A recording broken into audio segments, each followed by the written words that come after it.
Man, oh man, bro. Hold on, let me bring my mic in some so y'all can hear me. Hold on real quick. Dad gets caught after driving with five, not one, not three, five bodies for weeks. Let's check this out, man.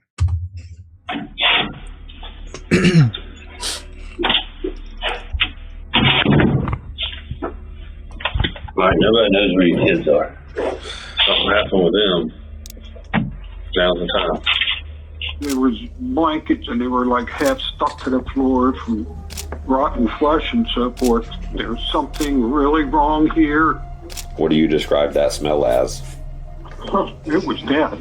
I never trusted him, and I didn't know what he was capable of. A welfare check quickly transforms into one of the most horrifying investigations in recent Florida history, leaving detectives to unravel months of deception and a series of crimes that seem to transcend the very definition of evil. In mid-September 2019, the Marion County Sheriff's Office in Florida receives a call from a concerned mother requesting a welfare check on her 32-year-old daughter, Casey Jones. I don't know where she could be. I just don't. And it's really weird because I haven't talked to her. I only saw Mike when I had the kids. Mike is 38-year-old Michael Wayne Jones, Casey's husband and the father of their two daughters, 2-year-old Mercalli and 1-year-old Ayana. How long ago was that when you talked to her last? When I talked to her, Yeah. it's been like a month and a half or more. And it's just weird. She would never do that. And she would never leave her kids for 2 weeks. Casey messaged her mother a month and a half prior, asking if she could watch the two girls for a couple of days.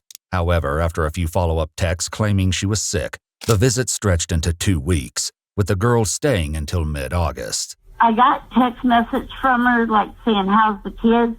But it didn't sound like her, like, you know, like when somebody's talking to you and you know that person, even their text seems off. That's the way the text was. So I was thinking it was Mike. Okay. And from what I understand, Mike dropped the kids off, which is abnormal because she wasn't with him. Right. And she didn't come and pick him up either. Okay, so she didn't show up the 2 weeks after that to come pick him up. Okay. Mike came alone?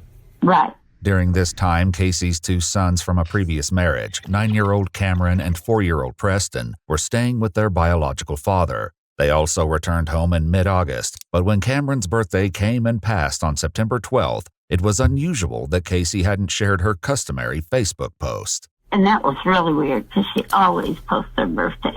Now, does Michael have a Facebook name? I think it's just Michael Jones. Okay. And have you talked to him at all? No, nope. He took his messages off Facebook because everybody's trying to message him to see where Casey's at. But the mystery doesn't end with Casey. No one has seen or heard from her 4 children in the last few weeks. I'm just worried about, I don't know where they're at, you know. There is going to be a missing persons bolo put out, okay? We're going to put her car out, we're going to put her out, and we're going to put the kids out there too. I don't want to scare you, I don't want to do any of that stuff, but what we're working with right now is there are some suspicious circumstances, so we're going to try to get ahead of that and figure everything out, okay? I don't care if she's mad at me for the rest of my life. I just want to make sure her and those 4 kids are okay. A deputy heads to Casey and Michael's home in Summerfield, Florida, only to find that the residence has been completely cleared out. However, he takes note of a dark red stain in the west bedroom, a substance that appears to be blood. The deputy then learns that an eviction process has been initiated in late August, but after speaking with 2 men who cleaned the residence, investigators begin to suspect that a dark secret may be lurking within the walls. I went in and it was god awful. I called Mr. and told him there's something really wrong here. What are you saying because of, The smell. okay. What do you describe that smell as? It was death. But the front bedroom was the worst. We even joked about it being, it smells like a dead body, but I don't know what a dead body smells like. When you went into that front bedroom, in the corner, there was blankets and they were like half stuck to the floor from rotten flesh and so forth. The disturbing remarks only further suspicion, but the case would take another unexpected turn after Michael's ex-wife Sarah claimed to have seen the family at a McDonald's on Friday, September 13th, just 1 day before they were reported missing. However, in a voicemail left for investigators, Her story suddenly changes. I was thinking more about it, and I actually don't recall seeing Casey on Friday, so I only can confirm that I saw Michael. And for what it's worth, a lot of drama comes along with her, so I would be very surprised if this were not just some sort of stunt.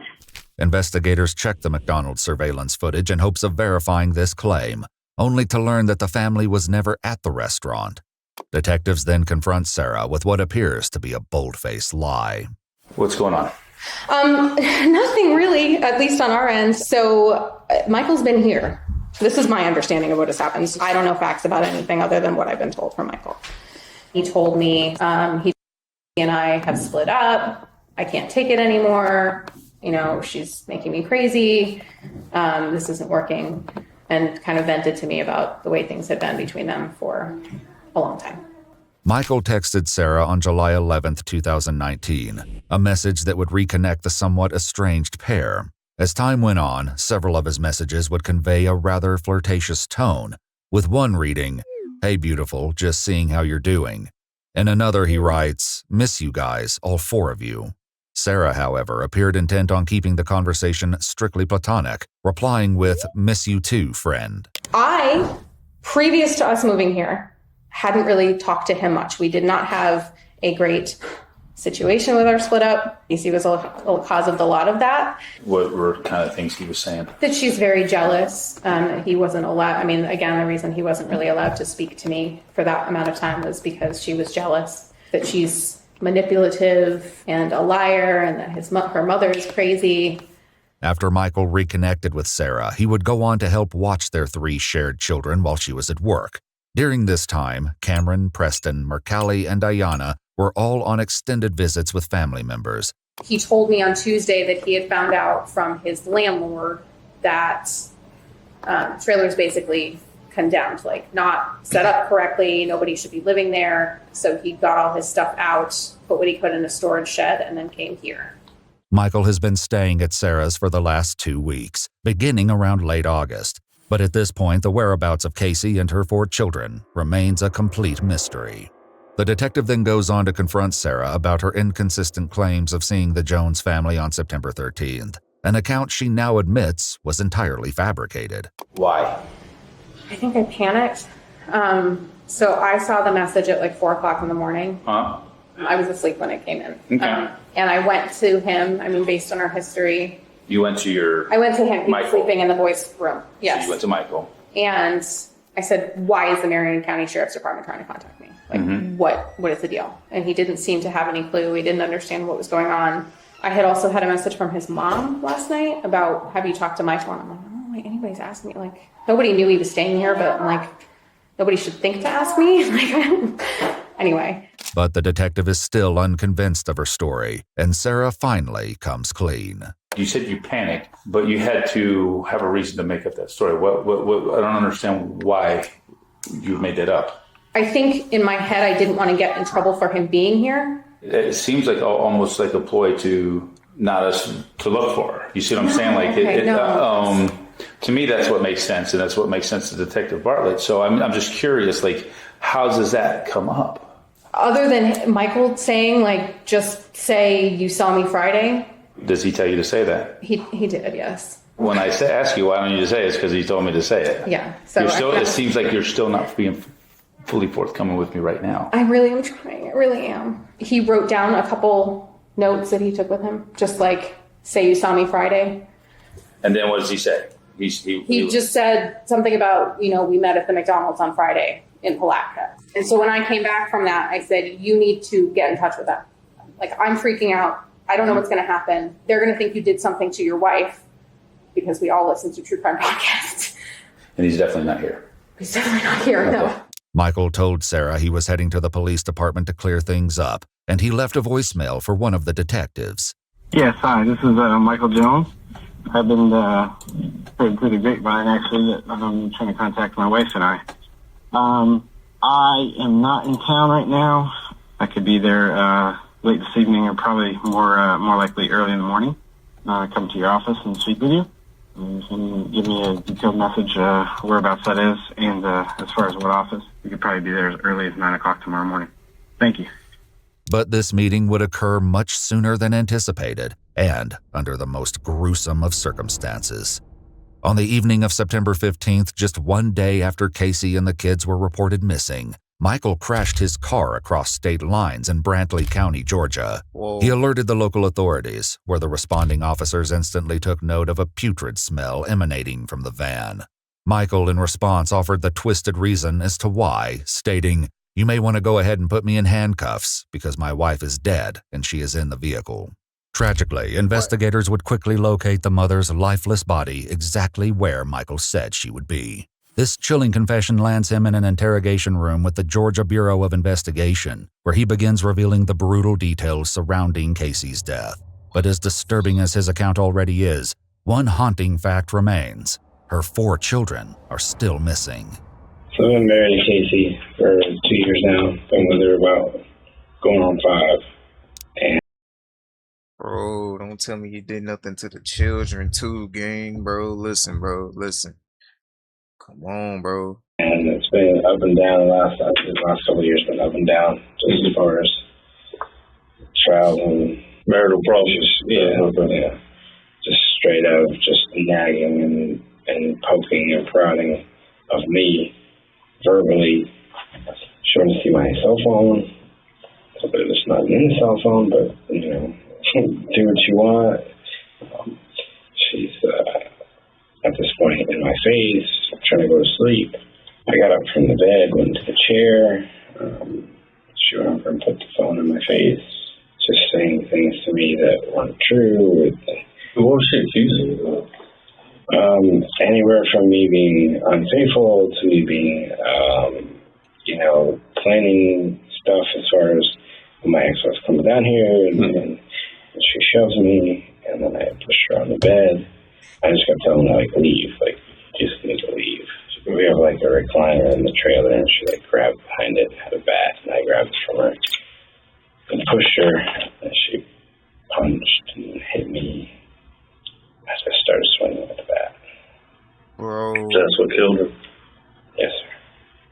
Following his act of rage, Michael says he wrapped Casey in plastic, placed her in a plastic bin, and kept her body inside of their bedroom. Where did you kill her at? Bro, what type of sick stuff? Did you clean up everything? Bro, hold on, y'all, real quick.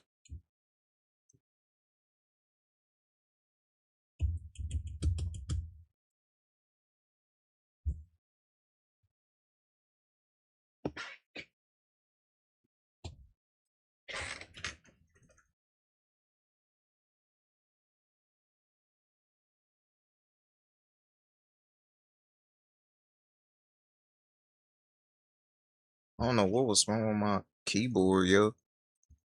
But we back. Following his act of rage, Michael says he wrapped Casey in plastic, placed her in a plastic bin, and kept her body inside of their bedroom. Where did you kill her at? In the trailer. Did you clean up everything? Is it still there? I tried to clean up, the walls that splatter and stuff on it. Casey's murder took place on July 10, 2019, while the 4 children were sleeping inside the home. According to Michael, he told the kids that he and Casey were... Look at this nigga, bro. Look at this nigga, bro. I'm making this my thumbnail, too. Look at this nigga.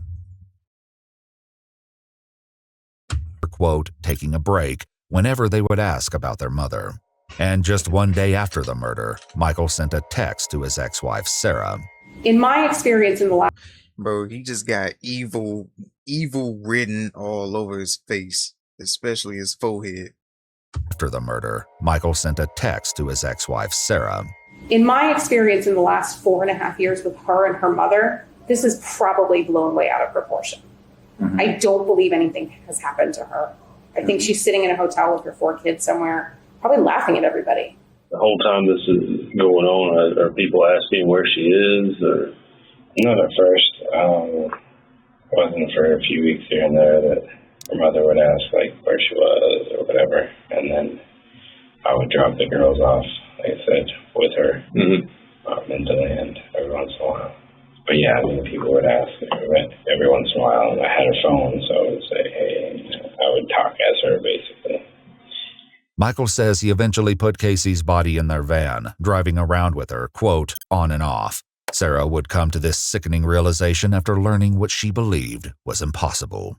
So I assume he was driving around my boys in his van with, a dead body. When I found out on Monday that they'd found Casey's body, I had to leave work, and my deepest prayer was that he hadn't hurt those kids. Sadly, Casey's murder was only the beginning of a series of unthinkable violence, as less than a month later, Michael's attention turned to her 4 innocent children. You lying. Right, nobody knows where your kids are. Something happened with them. Now's the time. You've been carrying this for a while, but we got to know. I need to know where his kids are. Something happened with them. You got to let me know, man.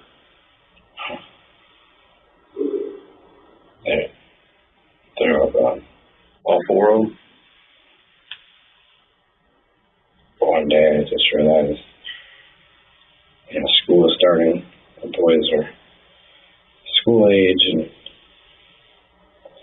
I started just choking out.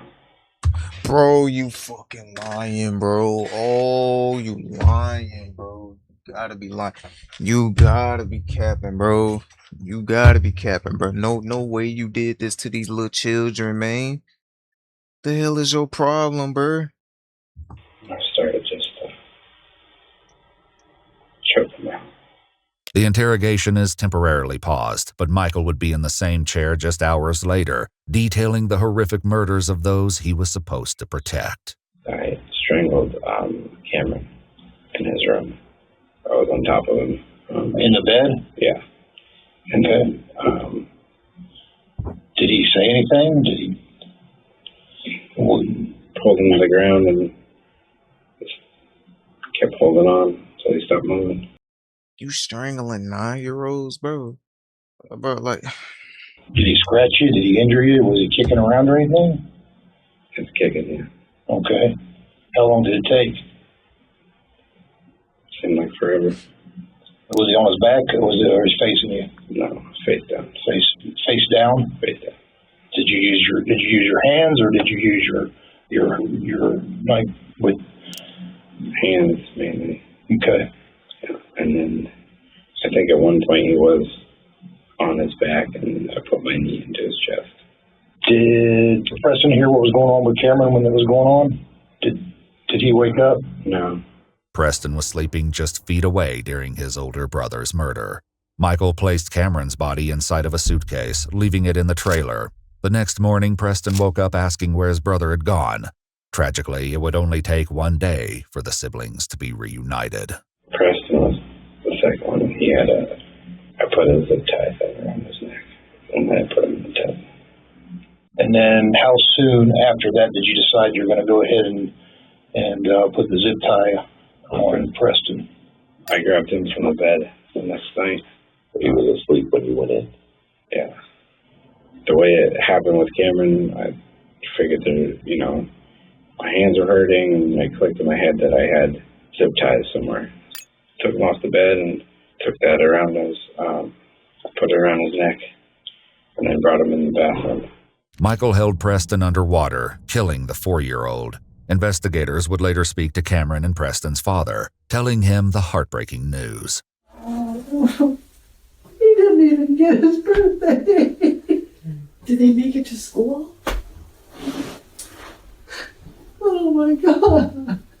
The brothers are believed to have been murdered in mid-August. Preston's birthday was August 22nd. He was just a few short days away from turning 5 years old. According to Michael, Preston's body was left in a trash bag inside the bathroom for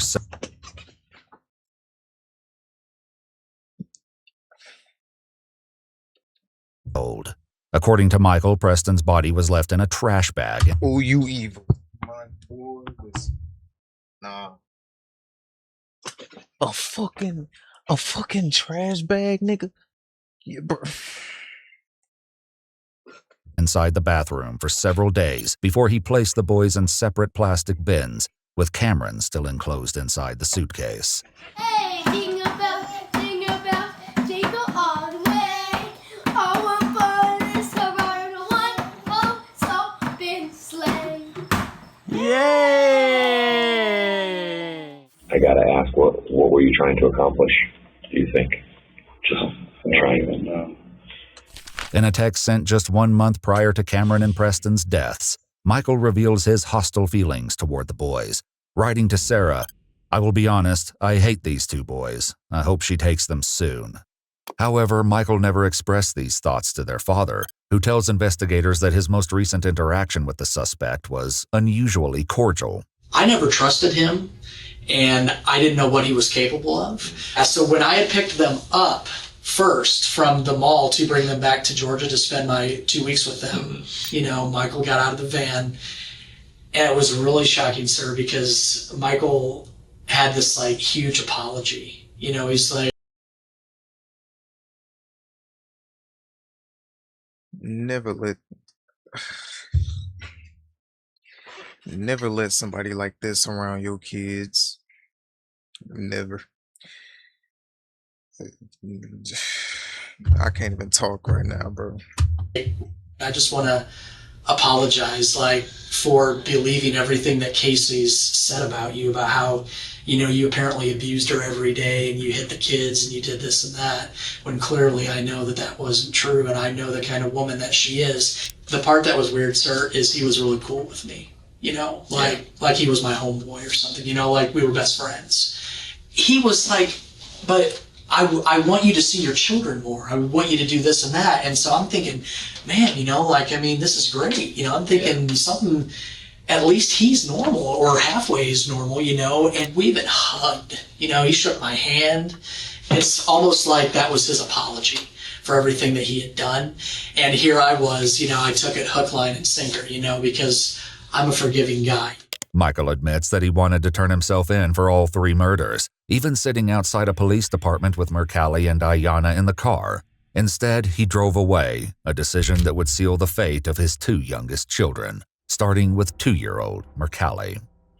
I had the tub filled and I put my hands around her throat, put her in the tub face down.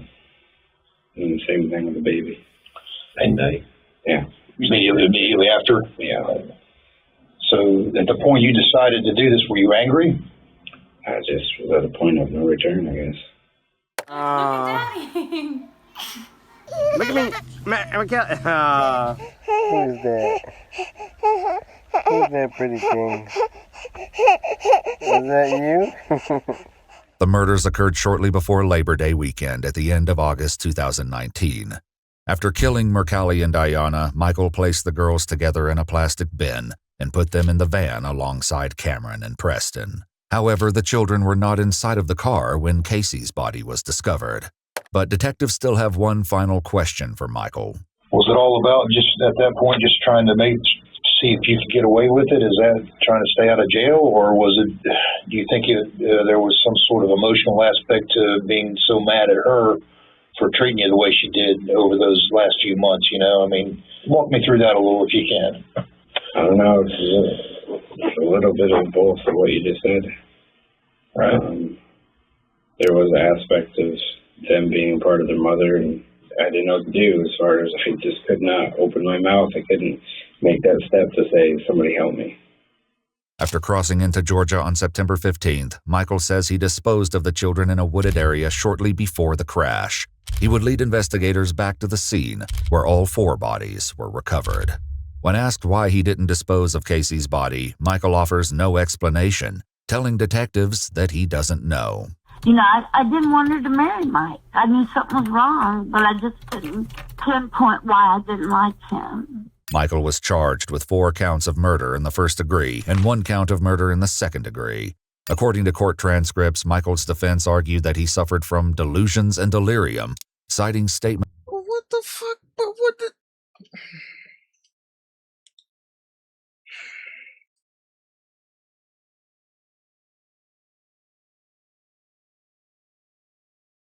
Look at this idiot, yo. Transcripts, Michael's defense argued that he suffered from delusions and delirium, citing statements he made to mental health clinicians in which he said he heard Casey's voice after her death, urging him to reunite the children with their mother. According to Michael, Casey's voice also told him the family would be resurrected together. On this basis, the defense asked the jury to spare his life and instead sentence him to life in prison without the possibility of parole. But the argument failed to persuade them. Michael was found guilty on all charges. Look at this crazy ass nigga, bro. I bet you I got something in my damn eye, bro. Looking at this ugly ass nigga. And received a life sentence for the second-degree murder of Casey. For the murders of the 4 children, he was sentenced to death. In 2000, he got the death penalty. Yes, he got death. Oh my God, he got death. Yes, he got the death penalty, bro. Oh my God, he got the death penalty. For the murders of the 4 children, he was sentenced to death. Yes, bro, get him off this planet. Get him off this earth right now. Pack him up. Give him death. Let's hear this one more time. This is beautiful right here. Murder of Casey. For the murders of the 4 children, he received a life sentence for the second-degree murder of Casey. For the murders of the 4 children, he was sentenced to death.